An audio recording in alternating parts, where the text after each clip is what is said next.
Hey guys, welcome back to my channel. I am doing a video today that's a little bit different to anything else that I've done on my channel so far. My husband joined the United States Air Force, however we are residing in Australia. So it's been a lot of back and forth. He's been traveling back and forth for a while and then he left for BMT, which he is now in tech school. But I really just wanted to start to incorporate onto my channel kind of our journey through the military because I've already learned so much and I just wish going into it that maybe I was a little bit more prepared. So I just feel like if I can put out some videos that give anybody else any kind of knowledge or help along the way, then why not? Because I feel like going into this experience and this journey, the more stuff you know, the better you're going to be.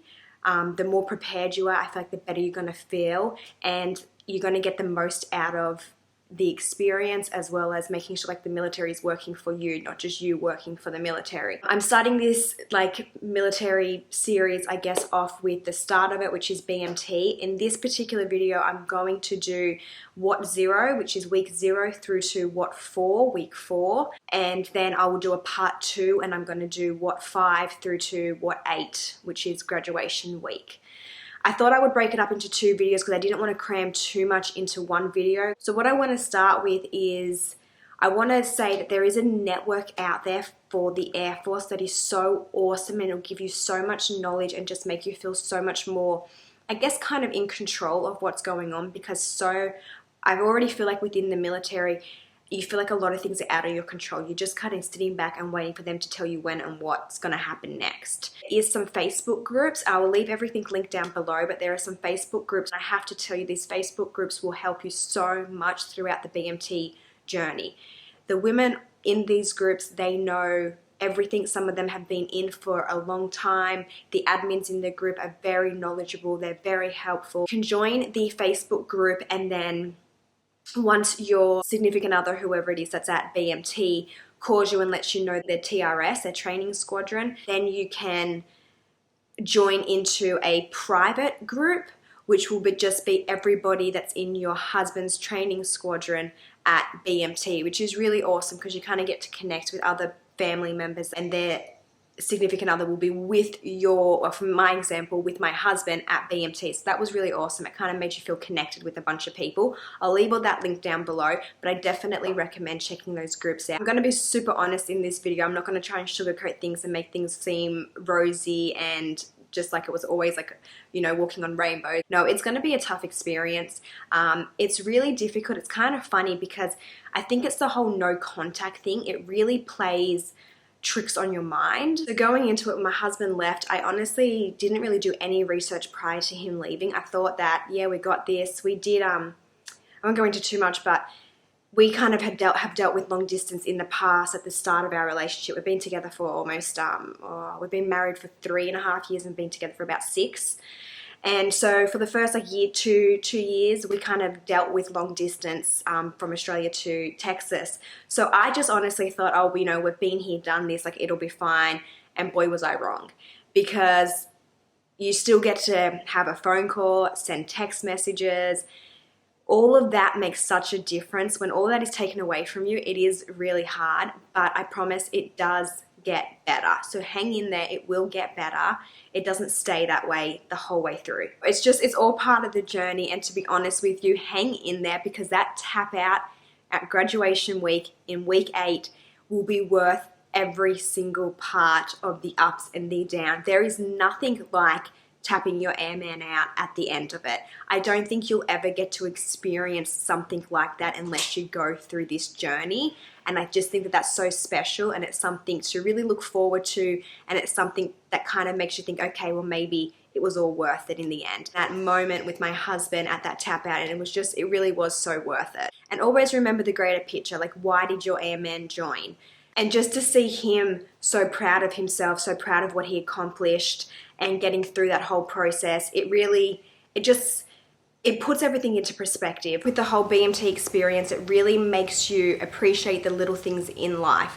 Like the little things, the small things that you may have taken for granted before, like a simple phone call from somebody that you love. You become so much more appreciative of the time that you have with people and the small things that you get to share, of daily activities that you get to do with somebody that you love. You become more appreciative of those activities. And I think BMT has a really great way of making those things really special again. So that's, to me, that's a positive in it. It really changed my outlook on some smaller things in life. So what zero, that's the week that they arrive. They go from what 0, 1, 2. I don't know why they do that. It gets kind of confusing when you're going through it. But anyway, there's what 0, which is they arrive, they get off the bus, they'll go through a lot of changes in this week.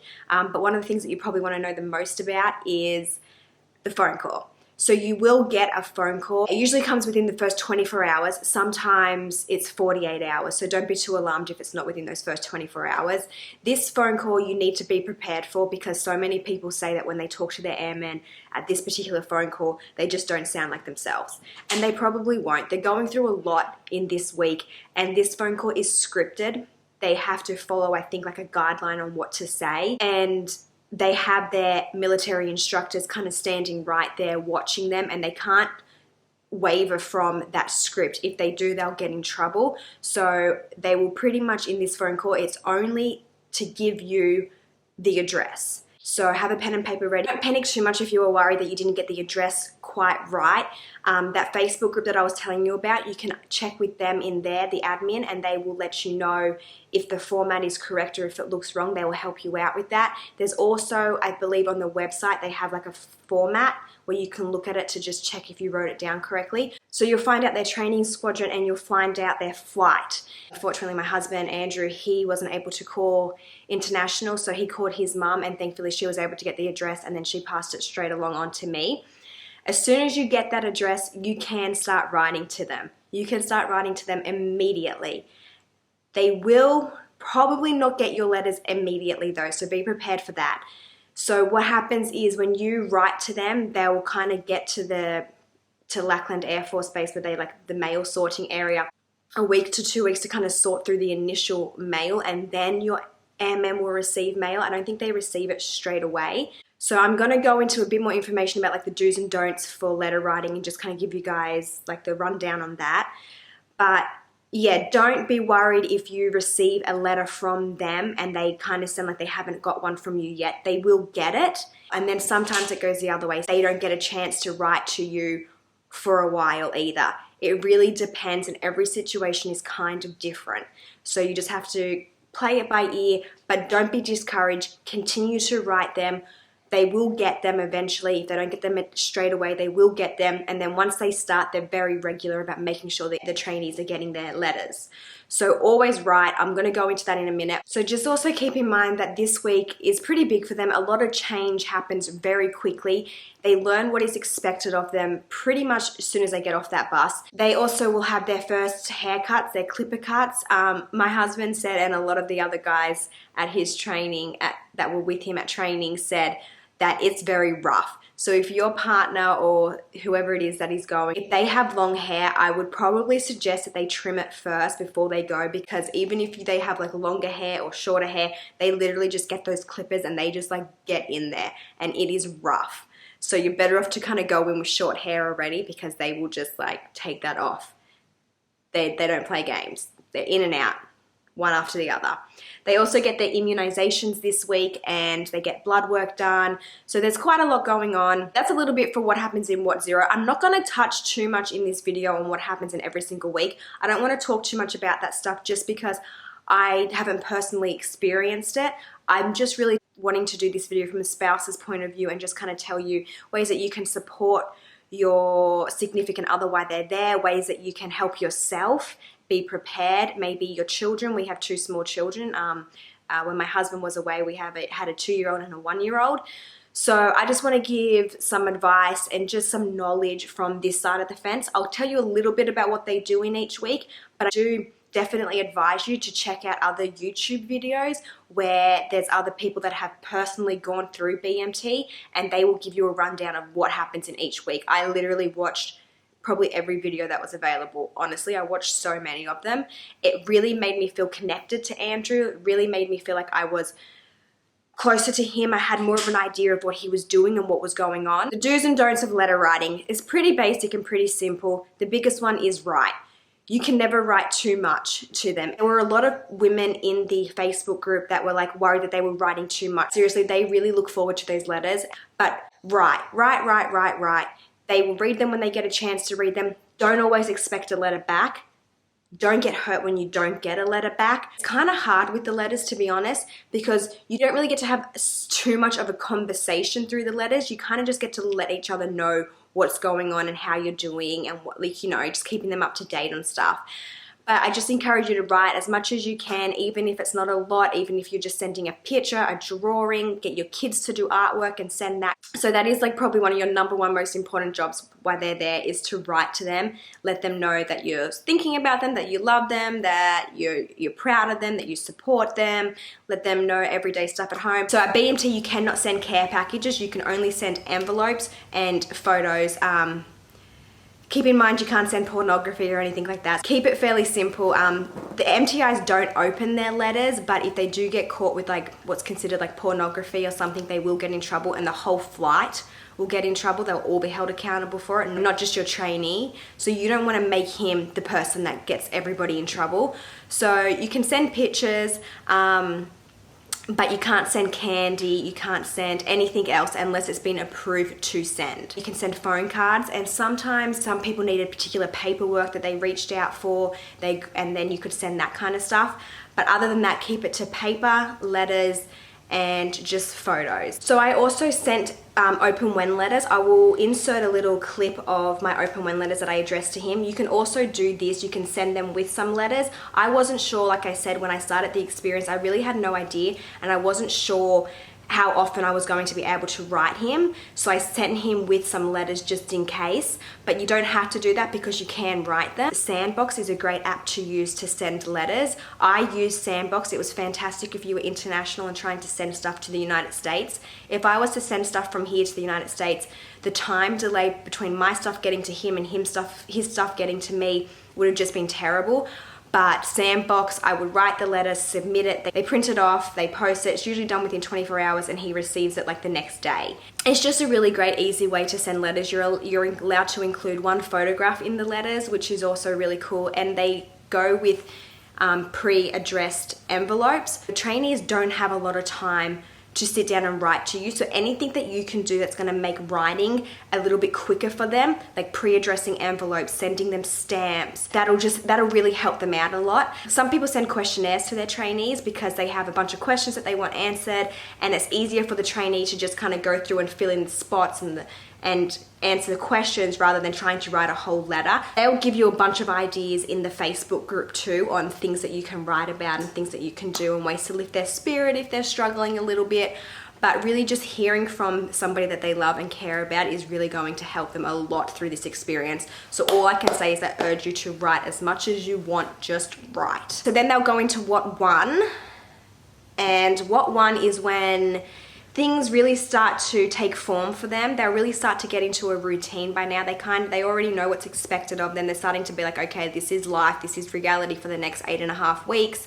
This is what is expected of me. And it really all starts to take form for them. They start their classes, I believe, in this week, and they'll also get assigned BMT jobs. You can research that on other YouTube videos. Your trainee may tell you what job he has, and then you can kind of research it and give you something to talk about and check in on him and kind of see how it's going. I feel like they get through what 0 and what 1 on adrenaline, and then it kicks in that, hey, this is where we're here, this is what is happening, I'm away from my family, the people I love, the people I care about. So talking to a lot of people, and in my personal experience, what 2 and what 3 were some of the hardest, I think, mentally for the trainees that are there and for yourself. You kind of, as the spouse being at home once they've left, it's really hard. Go through ups and downs, and I feel like for me, at first I was kind of like, okay, this is where we are, this is what we're doing. And then you get through what zero, you get your address, you start writing to them, you kind of start to be like, I don't really like this, I wish they were here, I'm lonely, why aren't they here? It kind of sucks a bit. And then you get to what 2 and what 3, and that is kind of, it is a bit of a struggle street, I think, for both you and the trainee. So when you receive the letters that they were writing during that time in what 2, what 3, you may notice that their attitude has maybe slightly dropped a little bit, that they're struggling a little bit more this week, that's a little bit more stressful. Try to keep your letters as upbeat as you possibly can. A lot of people asked in the Facebook group, like, at what point is too much information to share? Like, if something is happening back home that's pretty full on and stressful and intense, do you share that with your trainee? And I had something happen when my husband was away, and I didn't share it with him initially, but I ended up sharing it with him because I kind of had to in the end. But I think if you can keep it as light as possible, that's good. You know your trainee, you know what they can handle, you know what they need to know and what they don't need to know. You need their focus to be on where they are and what they're doing. They need to be really focused on what's in front of them. But don't worry when they do seem down. Look, it is a tough experience. It's changing the way they think, and you just have to remind yourself that they're not going to be put in any situations that they can't handle. So then you're going to hit what 3, and what 3, the mood changes. So it changes for you as well. You'll start to be excited. What 3 is your first phone call since they've been gone. So you kind of look forward to this week the whole time. Like you are counting down to what 3. Like you want that phone call so bad. And they do too. They want it too. So this week things start to look up. They start to get excited. They're living on that excitement of the phone call, as are you. And from what I've seen in the research that I did, a lot of the phone calls come towards the end of the week. It did for me as well. My first phone call on a Thursday, and it was at about 7:10 in the evening San Antonio time. So, and a lot of them seem to be around that kind of time, but it can come at any point, so keep that in mind too. One thing to remember with phone calls as well, and you may not be aware of this, but phone calls are a privilege, they're not a right. They don't have to be given the phone call. If the flight isn't performing well, if something happened, if somebody does something, they can all be held accountable for it, which means that the privilege of the phone call could be taken away from them, or they could have their phone call cut down. So typically, I think the phone calls are only 10 to 15 minutes. All of mine were. They can earn back privileges as well. So if they lose it, they can earn it back. And I feel like they do their best to make sure that the trainees do get their phone calls. When you get that phone call, oh my gosh, you will be on cloud 9. Like honestly, I feel like you can take it one or two ways. You can get the phone call and then you can kind of be down and upset because you miss them and you heard their voice and you're not going to get to see them or talk to them again for a while. But I feel like if you just choose to find the good in it, it's going to be so much better for you and for the trainee. It really just put me on cloud 9. My mood instantly changed when I got that phone call, and it lasted for days. Like I just felt so great, and I know that it really helped him too, and just hearing each other's voices. And it's so strange, you go so long without hearing them, and then that phone rings, you answer it, and oh my gosh. And answer any phone call. The number can come from anywhere. I heard a lot of people say they got numbers from all over the place. I don't know why it works that way, but it does. My husband did call me from his phone too. So sometimes they get to turn their phones on and call you. Do not send them text messages while they are there. They turn their phones on and they get caught looking at a text message or anything else, they can get in big trouble, and not just them. Once again, the whole flight will be held accountable. So resist the urge to send them text messages, because you don't want to give them that temptation. When they turn that phone on and they see 5 text messages or 20 text messages or whatever it is, just don't give them that temptation. Do your best to make sure that they don't screw up. You know, you don't want him to be that person that gets the whole flight like missing their next phone call, because he's not going to be a very popular dude while he's there. So yeah, the phone call's exciting.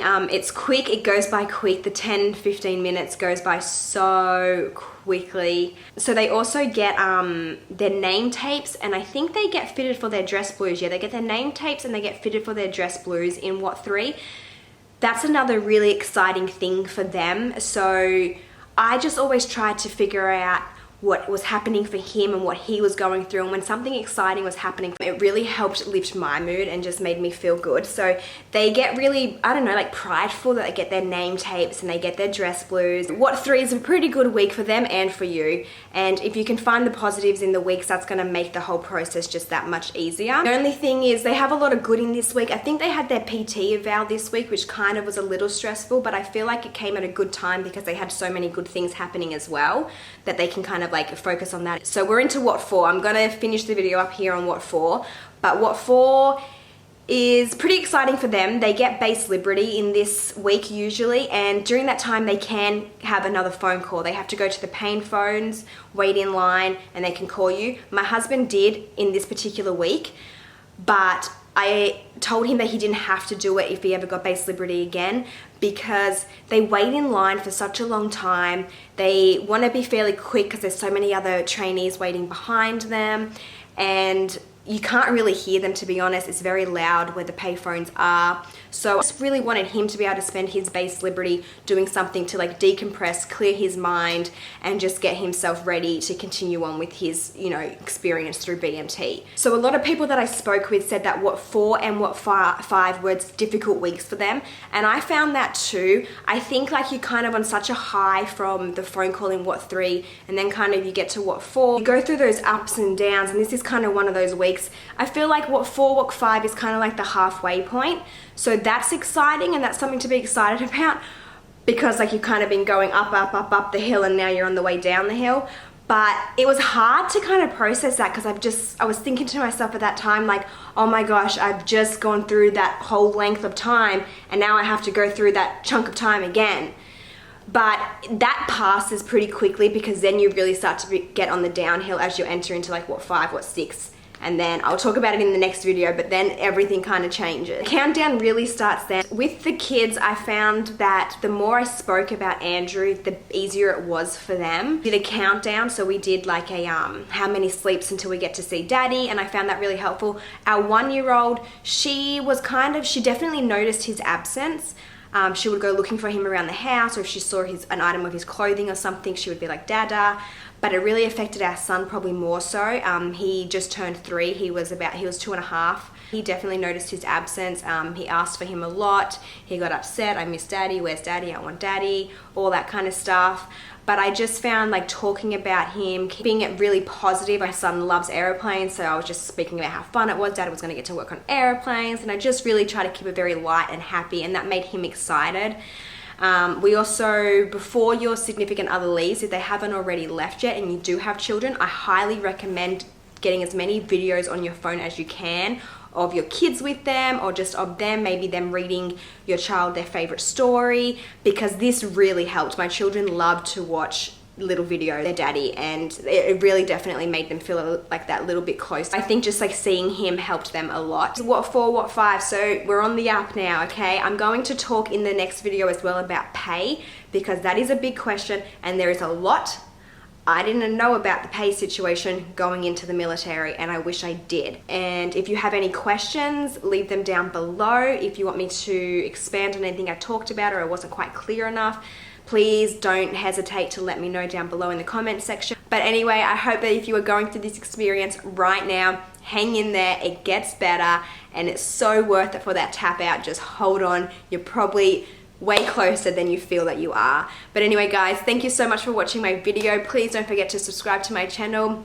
Give this video a thumbs up if you want to see more military stuff from me. Have a great day, make it count, and I'll see you in my next video. Bye. Hi. Hi. Stuck in mud. Oh, stuck in the mud? Yeah. Who's stuck in the mud? Dad. Hey Zayden, are you supposed to be sleeping? No. Is it your bedtime? No. Yes. Alright, so say night night. Night night, kids. Night night kids. Say I see you soon. Listen, kids. Say love you Love you. so much. Okay. Okay, bye bye. Bye.